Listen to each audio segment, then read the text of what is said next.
ne parle pas avec nous. Mais Dieu nous donne quoi, vous savez, des signes particuliers.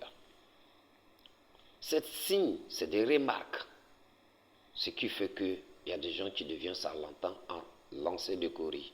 C'est des gens qui savent remarquer des choses envers toi. Lorsque tu ailles le voir, il te remarque que tu es déjà. En fonction de ça, il voit tes problèmes. À te dire, fais telle chose, c'est ça qui va te sauver. Ça n'a rien à voir aussi avec des fétiches. Là, tu allais voir tes problèmes. Mais il y a des fétiches où tu vas aller, vous donner l'argent, fais-moi devenir riche immédiatement. Ça n'a rien à voir. Les signes particulièrement, souvent ça vient, ta maison est brûlée. Il y a quelque chose. Il y en a derrière, il y en a devant. Soit tu as fait du mal à tes voisins, enfant de quelqu'un hier, tu as oublié. Soit Dieu il veut t'appeler envers lui, et ce qui fait en sorte que ça t'est arrivé que ta maison est brûlée. Tu viens d'acheter une voiture avec ton propre grain, ton sueur, voiture fait accident. Dieu merci, personne n'a eu de gravement choses. Ton argent est quoi? Est parti dans l'eau. Dieu a réservé quelque chose pour toi. Un homme qui travaille et il dort au dehors par rapport à des situations qu'il est, il continue. Pourtant, tu trouves qu'il y a des gens, tu peux les mettre en bonne condition. Elle a appelé. Viens rester dans mon salon un instant. Ou appeler pour savoir si tu as mangé ou tu n'as rien. Viens, je suis là pour toi. Ils ne le font pas. Il faut te dire que Dieu a quelque chose pour toi. Je le dis bien. Ne accuse personne sur ta vie. Je dis bien personne.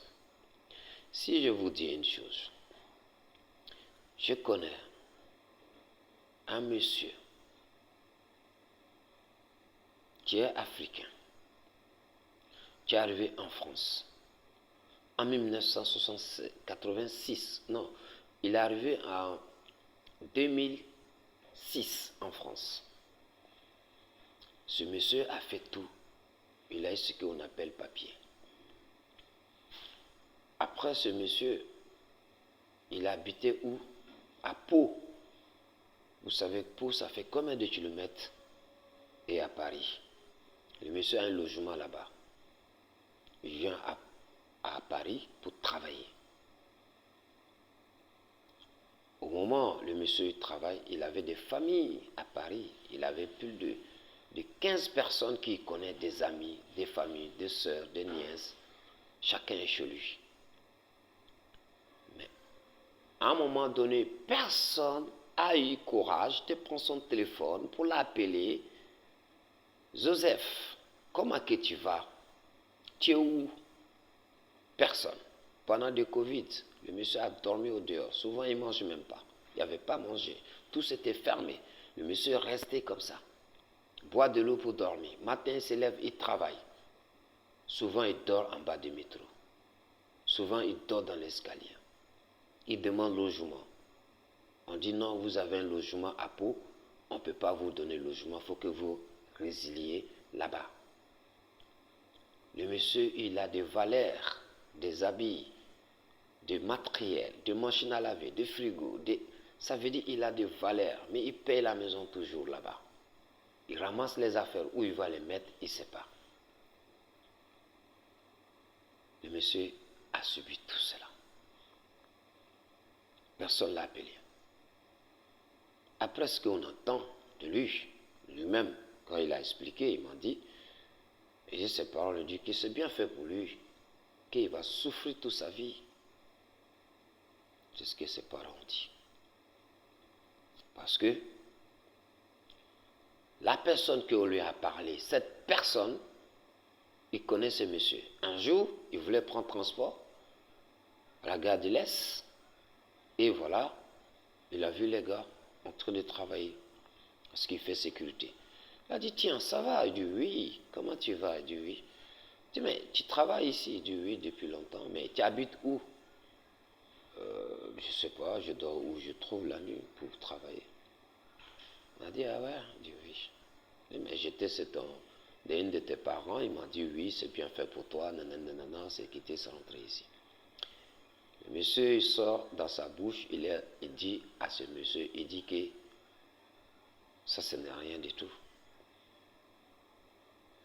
Dieu, si c'est Dieu qui m'a abandonné, c'est qu'il n'y a rien pour moi sur cette terre. Mais de faire en sorte que Dieu me donne le souffle, la santé pour travailler. Je dis que je suis l'un le meilleur, le plus riche au monde. D'ailleurs, j'ai ma santé pour travailler. Je n'ai pas où à dormir. Je peux manger ce que je veux. Dieu, il est là. Mais un jour viendra, Dieu ne va jamais m'abandonner toute ma vie. Raison pour laquelle, mes sœurs, frères, si vous avez l'habitude de faire du bien aux uns aux autres, continuez. Si vous avez l'habitude de faire du mal aux uns aux autres, arrêtez immédiatement. Car rien tu peux remplacer l'autre. Le chemin, c'est le chemin. Tu récoltes maïs. Si tu plantes le maïs, les saisons de récolte, c'est maïs que tu vas récolter. Et si tu plantes des haricots, les saisons de récolte d'haricots, c'est haricots. Tu ne vas jamais planter maïs, récolter haricots à sa place. Ça veut dire quoi? Ça veut dire chacun de nous, le bien que tu fais, c'est ce bien que tu vas récolter un jour. Le mal que tu fais, d'ailleurs, mais c'est la même. Vous comprenez? Je vous donne la suite, s'il vous plaît.